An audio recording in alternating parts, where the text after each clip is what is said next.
10th இலக்கணம் இயல் 6 அகப்பொருள் இலக்கணம் பார்க்க போகிறோம். பொருள் அப்படின்னா என்னென்னா, பொருள்னா ஒழுங்குமுறை அப்படின்னு அர்த்தம். நம் முன்னோர்கள் என்ன பண்ணாங்கன்னா, நம்ம வாழ்க்கை முறையை அகம் புறம் அப்படின்னு சொல்லிட்டு 2 வகையாக வந்து பிரித்தாங்க.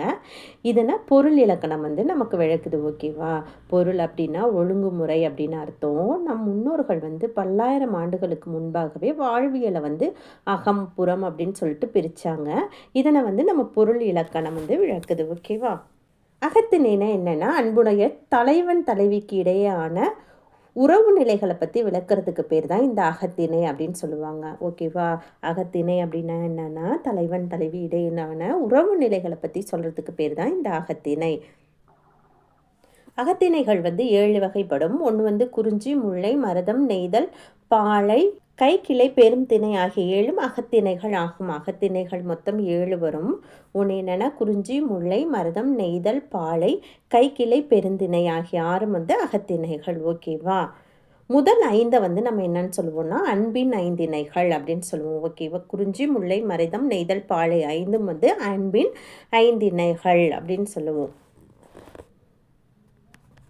ஐந்திணைகளுக்கு உரியவைகள் வந்து முதல் பொருள், கருப்பொருள், உரிப்பொருள் 3மே வந்து 5 திணைகளுக்கும் உரியவை. இந்த 5 திணைகள் சொன்னோம் இல்லையா? குறிஞ்சி, முல்லை, மருதம், நெய்தல், பாலை 5 திணைகளுக்கும் உரியவை முதல் பொருள், கருப்பொருள், உரிப்பொருள். சரியா? முதல் பொருள் அப்படின்னா என்னென்னா, நிலமும் பொழுதும் வந்து முதல் பொருள் அப்படின்னு சொல்லுவாங்க. நிலத்தையும் அங்கு ஏற்படுற அந்த காலநிலைகளையும் என்னன்னு சொல்லுவாங்கன்னா முதல் பொருள் அப்படின்னு சொல்லுவோம். நிலம் அப்படின்றது குறிஞ்சி, முல்லை, மருதம், நெய்தல், பாலை இதானே நிலம். பொழுது அப்படின்றது 2 வகைப்படும். ஒன்று வந்து பெரும்பொழுது, இன்னொன்று வந்து சிறு பொழுது. பொழுது வந்து 2 வகைப்படும். ஒன்று என்னென்னா பெரும்பொழுது, இன்னொன்று வந்து சிறு பொழுது. பெரும்பொழுது அப்படின்னா என்னென்னா, ஒரு ஆண்டோட 6 கூறுகளை பற்றி சொல்கிறது தான் இந்த பெரும்பொழுது. ஃபஸ்ட்டு நீங்கள் முதல் மாதத்தை மட்டும் ஞாபகம் வச்சுட்டாவே போதும். ஆவணியில் தான் ஸ்டார்ட் பண்ணும். கார்காலம் வந்து எதில் ஸ்டார்ட் பண்ணணும்னா, மழை காலம் வந்து ஆவணியில் ஸ்டார்ட் பண்ணணும்னு மட்டும் ஞாபகம் வச்சுக்கணும். ஒவ்வொன்றுக்கும் 2 மாதங்கள் வரும். இப்போ கார்காலம் பாருங்கள், ஆவணி, புரட்டாசி. குளிர்காலம் ஐப்பசி, கார்த்திகை. முன்பனிக்காலம் மார்கழி, தை. பின்பனிக்காலம் மாசி, பங்குனி. இளவேநீர் காலம் சித்திரை, வைகாசி.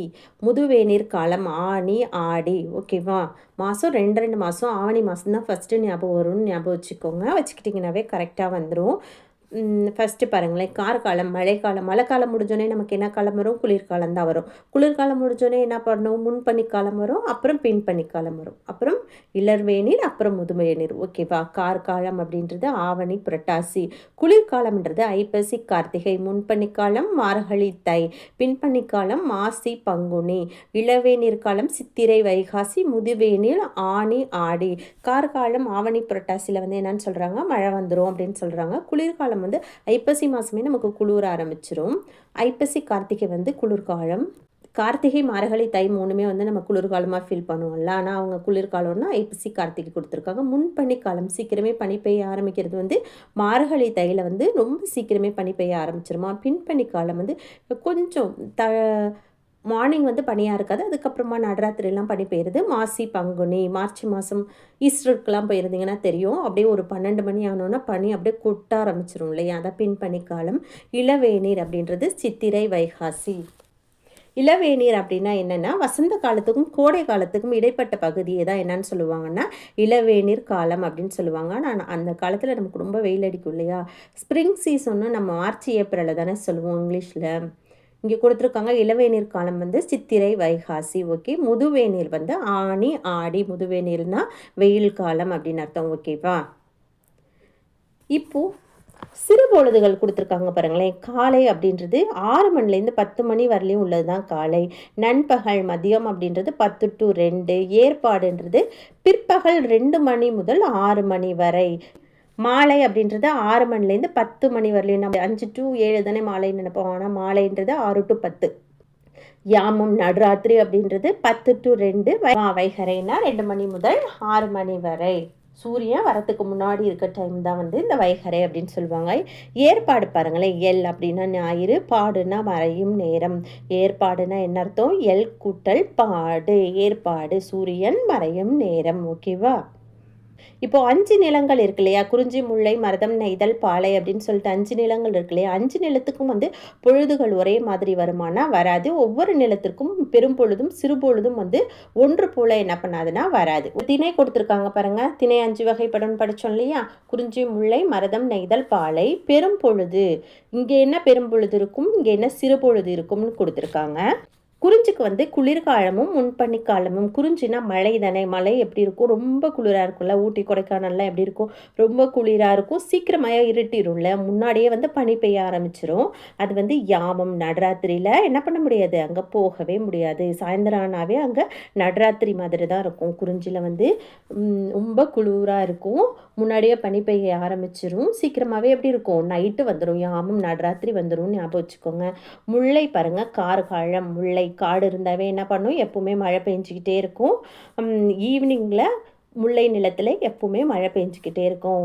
காட்டில் சாயந்தரம் போனால் எப்படி இருக்கும், எப்பவுமே கும்முன்னு மழை பெஞ்சிட்டே இருக்கும் இல்லையா? அதான் முல்லை கார்காலம் மாழை. ஓகேவா? மருதம் 6 பெரும் பொழுதுகள் வைகறை. வைகறை அப்படின்றது 2 சூரியன் உதிக்கிறதுக்கு முன்னாடி இருக்க டைம் தானே நம்ம வைகறைன்னு சொல்லுவோம். மருத நிலத்தில் வயலுக்கு வந்து சூரியன் உதிக்கிறதுக்கு முன்னாடியே போனால் அன்னைக்கு 6 பொழுதுமே சரியாயிடும் அப்படின்னு ஞாபகம் வச்சுக்கோங்க.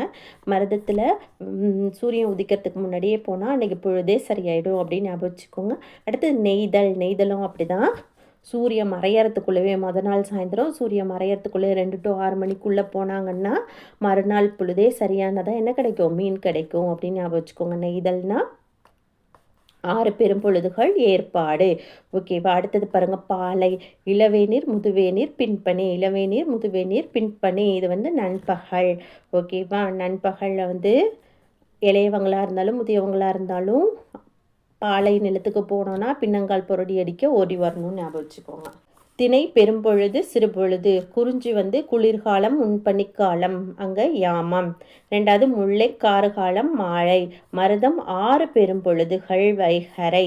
நெய்தல் 6 பெரும்பொழுதுகள் ஏற்பாடு. பாலை இளவேநீர், முதுவேநீர், பின்பனி, நண்பகல். ஒவ்வொரு நிலத்துக்குமே தனியான தெய்வம் இருக்கும், விலங்கு இருக்கும், மக்கள் இருப்பாங்க இல்லையா? அவங்க அது பேர் தான் என்னது, கருப்பொருள் அப்படின்னு சொல்லுவாங்க. ஓகேவா?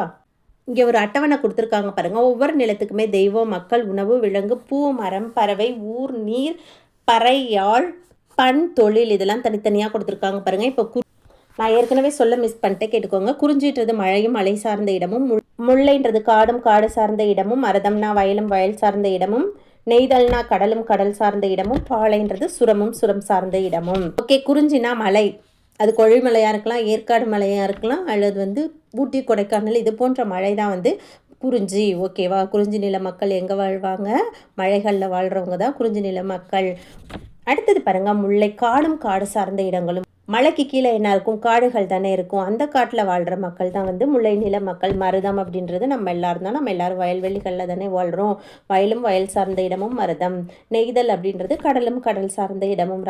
ராமநாதபுரம், நாகப்பட்டினம் இங்கே வந்து கடல் இருக்கு இல்லையா? அது வந்து அந்த பகுதிகளில் வாழும் மக்கள் தான் வந்து நெய்த நில மக்கள். பாலை சுரமும் சுரம் சார்ந்த இடமும், பாலை நிலங்களில் வாழ்கிற மக்கள் தான் வந்து பாலை நிலத்து மக்கள். இப்போ குறிஞ்சின்றது எங்கே இருக்கும், மலை தானே. மலையில் யார் இருப்பா, மலையில் எப்பவுமே முருகன் தானே இருப்பாங்க. அங்கே இருக்கவங்க வெப்பன், குறவன், குறத்தியார். முருகன் கல்யாணம் பண்ணிட்டார், அது யார், குறத்தியை தானே கல்யாணம் பண்ணிப்பார். அப்போனா அது ஞாபகம் வச்சுக்கலாம், வெப்பன், குறவன், குறத்தியார். ஓகேவா? அவர் மலையில் இருக்கிறதுனால மலை பொண்ணை வந்து அவர் கல்யாணம் பண்ணிக்கிட்டாரு. மலையில் என்ன இருக்கும், மலை நெல்லும் திணையும் வந்து அங்கே விளையும். திணை மாவு இடித்து வந்து சாமிக்கெல்லாம் வந்து படையெல்லாம் வைப்பாங்க இல்லையா? அதனால் மலையில் வந்து யார் இருப்பா, முருகன் இருப்பார். முருகன் யாரை கல்யாணம் பண்ணிட்டாரு, குறத்தியை கல்யாணம் பண்ணிட்டாரு. அங்கே என்ன விளையும், மலை நெல்லும் திணையும் விளையும். வாழும் பெரிய பெரிய மிருகங்கள் வாழும் இல்லையா? புலி, கரடி, சிங்கம் இந்த போன்ற மிருகங்கள் வந்து மலைகளில் வாழும். குறிஞ்சின்றதுனால குறிஞ்சி காந்தல் மலர்கள் வந்து அங்கே மலரும். அகில், வேங்கை இதெல்லாம் ரொம்ப பெரிய மரங்கள் இல்லையா? மலைகளில் வந்து இருக்கிறது அகிலும் வேங்கையும் இருக்கும். இங்கே என்ன பறவைகள் இருக்குன்னா, முருகன்னாவே என்ன இருக்கும், மயில் இருக்கும், அப்புறம் கிளி இருக்கும். சிறு குடிகள், அங்கே பெரிய பெரிய வீடாக கட்ட முடியாதனால சிறு குடிசைகள் வந்து போட்டிருப்பாங்க. மழைகளில் என்ன வரும், அருவி நீர் வரும் இல்லையா? அருவி நீரும் சுனை நீரும் வரும். இங்கே பறை வந்து தொண்டகம். பறை வந்து தொண்டகம். குறிஞ்சி வந்து குறிஞ்சியால், அதுவே கொடுத்துருக்காங்க. குறிஞ்சியால், குறிஞ்சிப்பண். தேன் எடுத்தல் கிழங்கு அகழ்தல் தான் வந்து இங்கே மழைனாவே என்ன இருக்கும், தேன்கள் நிறையா இருக்கும் இல்லையா, மழையோட கேப்பில் வந்து கிழங்குகள் வந்து முளைச்சிருக்கும் இல்லையா, அதனால் தேன் எடுத்தலும் கிழங்குகள் அகழ்தலும் தான் வந்து இங்கே வேலையாக இருக்கும். ஓகேவா. முல்லைனா காடும் சார்ந்த இடம் தானே. காட்டு பகுதிகளில் யார் தெய்வமாக இருப்பாங்கன்னா திருமால் இருப்பார். திருமால் வந்து அங்கே தோன்றியிருப்பார், ஞாபகம் வச்சுக்கோங்க. தோன்றல், ஆயர், ஆய்ச்சியர். ஓகேவா. தோன்றல், ஆயர், ஆய்ச்சியர் இவங்க 3 பேரும் மக்கள் இருப்பாங்க. வரகும் சாமையும் வந்து காட்டு பகுதிகளில் விளையும். வரகும் சாமையும் விளையும். இங்கே சின்ன காடுன்றதுனால முயல், மான், புலி 3ம் இருக்கும். சிங்கம் இருக்காது. முயல், மான், புலி 3ம் இருக்கும். ஓகேவா. முல்லைன்றதுனால முல்லை தோன்றி, முல்லை மலர் வந்து தோன்றுச்சு ஞாபகம் வச்சுக்கோங்க. அடுத்தது பாருங்க, மரம் வந்து கொன்றை காயா. கொன்றை மரங்களும் காயா மரங்களும் அகன்று காட்டு பகுதிகளில் வளர்றதுனால கொன்றை மரங்களும் காயா மரங்களும் வளரும். காடுன்றதுனால காட்டுக்கோழியும் மயிலும் இருக்கும். ஓகேவா. இதை வந்து எப்படி சொல்லுவாங்க, பாடி சேரி தண்ணி அதிகமாக தேங்கி இருக்கிறதுனால காட்டு பகுதிகளில் என்ன சொல்லுவாங்க, பாடி சேரி அப்படின்னு சொல்லுவாங்க. ஓகேவா. காட்டு பகுதிகளில் என்ன ஆறு ஓடும், காட்டாறு ஓடும் இல்லையா, காட்டாறு. பறை வந்து ஏர்கோட் பறை. இந்த பறை தான் அடிக்கடி கொஸ்டினில் வரும். முல்லை நில மக்களோட பறை என்ன, குறிஞ்சி நில மக்களோட பறை என்ன அப்படின்ற மாதிரி வரும். ஓகேவா. அடுத்தது பாருங்கள், இங்கே என்ன யாழ் வாசிப்பாங்க, முல்லையாழ் வாசிப்பாங்க. முல்லை பண் இசைப்பாங்க.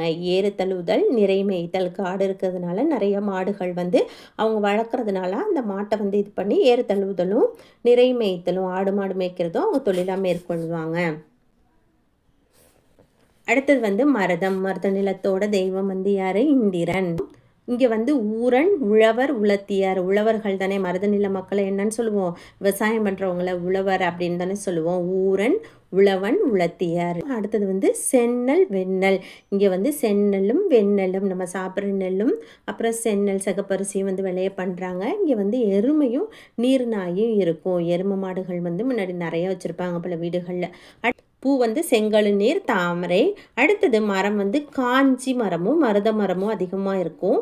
அடுத்தது நாரை, நீர்க்கோழி, அன்னம். வயலில் எப்போவுமே என்ன கிடக்கும், நாரையும் நீர்க்கோழி அன்னப்பறவையும் இருக்கும்ல. இப்போ அன்னம்லாம் இருக்கிறதுல நாரையும் நீர்க்கோழியும் அதிகமாக வயலில் இருக்கும். அங்கே இருக்க ஊரை எப்படி சொல்லுவாங்க, பேரூர், மூதூர் அப்படின்னு சொல்லுவாங்க. நீர் வந்து மணல் கிணறு, பொய்கை ஆறு. பொய்கை ஆறு இருக்கும்ல, அந்த மாதிரி மணல் கிணறுல இந்த கிணத்தை தோண்டி தானே தண்ணி எடுப்பாங்க. மணல் கிணறு, பொய்கை.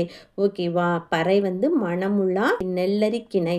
மணமுள்ளா கல்யாணத்துக்கு வாசிக்கிறதுனால அது மணமுள்ளா பழம். மணமுள்ளா, நெல்லரி கிணை. அடுத்தது மருதையாள், மருதப்பண். நெல்லரித்தல், களை பறித்தல். நெல் வந்து விளைய வைக்கிறதுனால நெல்லை வந்து அரிக்கிறதும் களை பறித்தலும் தான் அவங்களோட வேலை. அடுத்தது நம்ம பார்க்க போகிறது நெய்தல் நிலம். நெய்தல் நிலம்னாவே வருணன். கடல் பகுதியில் அதிகமாக மழை வரும்ல, அதை ஞாபகம் வச்சுக்கோங்க, வரும் வருணன். ஓகே. சேர்ப்பன், பரதன், பரத்தியர். பரதன், பரத்தியர். ஓகேவா. அடுத்தது பாருங்கள், மீன் உப்புக்கு பெற்ற பொருட்கள். அங்கே வந்து மீன் அதிகமாக கிடைக்கும். உப்பை விற்று அதனால் கிடைக்கிற பொருட்கள் வந்து நெய்தல் நில மக்கள் வந்து உணவாக சாப்பிடுவாங்க. அடுத்தது வந்து கடலில் என்ன இருக்கும், முதலையும் சுறா மீனும் அதிகமாக இருக்கும். தாழை மலர்களும் நெய்தல் மலர்களும் அங்கே மலர்ந்திருக்கும். மரம் வந்து புன்னை மரமும் ஞாழல் மரமும் வந்து அங்கே அதிகமாக இருக்குமா. கடற்காகம். கடற்கரையில் நிறைய காகம் இருக்கும் இல்லையா, கடற்காகம். அங்கே என்ன சொல்லுவாங்க, பட்டினம் பாக்கம் அப்படின்னு சொல்லுவாங்க. கடல் பகுதிகளை எப்போவுமே என்ன சொல்லுவாங்க, பட்டினம் பாக்கம். மணற்கிணறு, உவர்களி, உப்பு தண்ணி கிணறு இருக்கும். அங்கே இசைக்கிற பறை பேர் மீன்கோட் பறை. விளரியாள். இது மட்டும்தான் மாறி வருது பாருங்களேன். அதனால் நெய்தலுக்கு மட்டும் ஞாபகம் வச்சுட்டா போதும். மீதியலுக்கெல்லாம் குறிஞ்சியாள், முல்லையாள், மருதையாள். இது மட்டும் விளரியாள் அப்படின்றத ஞாபகம் வச்சுக்கணும். நெய்தல் நில மக்கள் வாசிக்கிற யாழ் வந்து விளரியாள். அடுத்தது செவ்வழி பண். பண்ணும் இவங்களுக்கு மட்டும்தான் மாறி வருது, செவ்வழி பண். ஓகேவா. மீன் பிடித்தல், உப்பு விளைத்தல். ஓகேவா. நெய்தல் நில மக்களுக்கு மட்டும்தான் யாழும் பண்ணும் மாறி இருக்கும். இது எல்லாத்துக்கும் ஒரே மாதிரி இருக்கிறதுனால கேட்க மாட்டாங்க, நெய்தல் தான் கேட்பாங்க. நெய்தல் வந்து விளரியாள், செவ்வழி பண். ஓகேவா. அடுத்தது பாலை நில மக்கள். கொற்றவை. எப்பவுமே பாலைனாவே காலி தான் இருக்கும், அதனால கொற்றவை. எய்னர், ஏற்றியர். அடுத்தது பாருங்க, சூறையாடலால் வரும் பொருட்கள். அவங்க உணவு வந்து எதை கொள்ளடிக்கிறாங்களோ அதனால வருது. வலு இழந்த யானை. அங்கே தண்ணியே கிடைக்கிறதுனால உணவுலாம் கிடைக்காதனால வலு இழந்த யானைகள் இருக்கும். அடுத்தது குரவம், பாதிரி. மலர்கள் வந்து அங்கே பூக்கும். இழுப்பை, பாலை மரங்கள் வந்து அந்த வெயிலை தாண்டி வளரும் போல. புறா பருந்து. இறந்த பொருட்களை சாப்பிட்றதுக்கு இழந்தும் இருக்கும். ஊர் வந்து குறும்பு அப்படின்னு சொல்லுவாங்க. வற்றிய சுனை கிணறு. சுனைகளில் தண்ணியே இல்லாத சுனைகளும் கிணறுகளும். அடுத்தது பறை வந்து துடி. பறை வந்து என்னது, துடி. மீதி எல்லாத்துக்கும் பறை வந்து தொண்டகம், ஏர்கோட்பறை, மணமுழா, மீன்பறை, இது வந்து துடிப்பறை. ஓகேவா? அடுத்தது பாளையாள், அடுத்தது பஞ்சுரப்பண். பாளை அப்படின்றதுனால பஞ்சுரப்பண். அடுத்தது வழிப்பறி, நிறை கவர்தல். ஓகேவா? இந்த அட்டவணையிலேருந்து தான் நிறைய கேள்விகள் கேட்பாங்க. அட்டவணையை வந்து நல்லா படிச்சுக்கோங்க. ஓகேவா? Okay, thank you.